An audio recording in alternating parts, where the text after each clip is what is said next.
we have Kinde Idris in the studio. He's making his debut with us. I mean, we see you on Sport tonight. We watch it from home.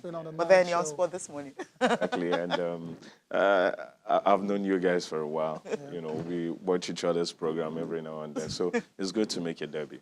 Thank you for joining us this morning. Yeah. Okay, do we ask, I mean, you love Taiwo. You just 30 seconds. What do you make about a player like that? I like the fact that he's decent. I see a lot of discipline in the man, and I've followed him for a while, so the love has always been there. He keeps his head every now and then. With all of the troubles, he's still keeping his head. Okay. Straight up. Yeah. Okay, Rohr. I mean, this story obviously isn't going to go away until we know he has a contract already. I mean, the latest now, maybe we can take this quote, right? Straight away, we'll take this quote coming from him. He had an interview with Colin Nudo, you know, ESPN and all that. And, you know, all the things he had to say, you know, concerning this contract. Let's just take this quote and you will get to react to this. Yeah. Okay. He said, I heard, like everybody, what was said by the president of Majipinic, that I have to accept to be paid in Naira and I have to be resident in Nigeria. I agree to these two things. And even I agree to have a lower salary. I'm not doing my job for the money.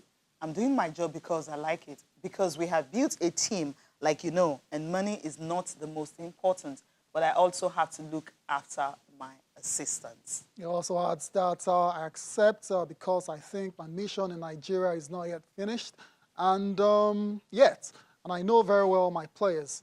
I know very well the officials. We're now just like a family. And I think it is good to continue. Super Eagles coach Rohr. What was your immediate reaction to everything they said? They said a whole lot more, but let's focus on this. I think with this statement, the man is sounding like a Nigerian. Like, you know, the blood of a Nigerian is running in him. But he's not shied away from letting us know he wants to keep this job. True. And I think that shouldn't be far-fetched. This is like the biggest job in his entire career, money, status, and all of that. So I think he should do everything to keep this job. When the NFF came up with some of the new terms in the contract and all, they thought, I feel they thought this is the push-out for Rohr. He's going to back out on this. And the man has come out, you know, from another door saying, everything has been, I will resident in Nigeria, I will follow all the NPFL games, I will take my salaries in Naira, I will collect pay cut. And, you know, even weeks ago, he said, I don't even want any additional incentives. I just want it this way, and my job continues. Okay. All your thoughts there, Kinde, is actually returned the contract with a few of his own conditions as well. When we come back from this break, we'll be, you know, focusing on what Rohr wants to remain as the Super Eagles coach. You're welcome back to Channel Sport this morning. I'm going to continue with our discussion on Rohr's future.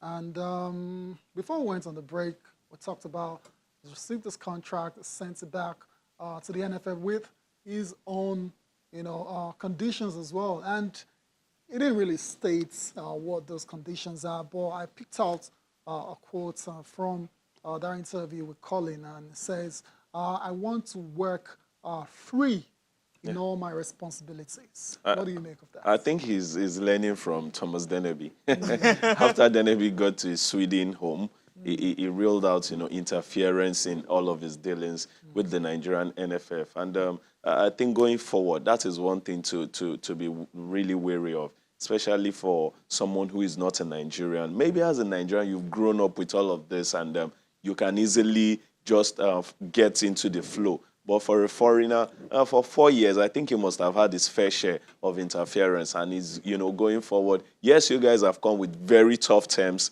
for me to, you know, live by and also work with you with. And maybe I should bring out my terms. Now, I've accepted yours. Yeah. I don't want interference after accepting all of this, because this is not easy for me. I've tasted the sweetness. Now you're taking away the sweetness. If I have to be here, interference shouldn't be part of it. And I think I support that man if he's speaking that way, you know, at this point. Before we, you know, let this topic lie and all that, just live for a while. Now, do you think he's done a good job with the Super Eagles? I think 60% win in all of his games is not bad. Sometimes we look at the end results. The AFCON, result, the World Cup, the outstay, the World Cup and all of that. I think it overshadows some of the things he has done, qualifying us comfortably for, both competition, Major AFCON tournaments. and then the World Cup with game to spare. And then the way he's going about grooming. After the World Cup, we started seeing face out of older guys gradually, and then hungry younger ones who are willing to, do more. Now the call-ups we hardly hear of. Why was it not a camp before the deadline? Why is it coming 2 days to the deadline? So many of these guys, the moment they say deadline is Sunday, you start seeing them on Thursday, Friday, Saturday. They're already in camp. I think all of that is just because these guys are hungrier. They want to do more. It seems they've not done anything in world of football, especially for their national team. So they are hungrier. So I love that build. Now we're having foreign players. Yes, some people say, what kind of leagues do they play? But they are playing in Europe, wanting to play for Nigeria willingly. Yes, sometimes we cut them and all of that, but willingly, so many of them want to play. So I'm seeing some build-up, especially that age thing, where averagely at the World Cup, where the youngest team, average age of 24, now average age of 25. So I'm liking those build-up, and going forward, it will help us. Okay, Definitely. it will help us, and hopefully there's an agreement in these days, right? Exactly. Hopefully. We come to a common term, a middle ground. The middle ground, and of course it continues, Continuity, and we'll be done with this. I can't wait for it to be over. Yeah, because I'm already tired of talking about it, really. Yeah. Now let's talk about a coach also who's having an unfinished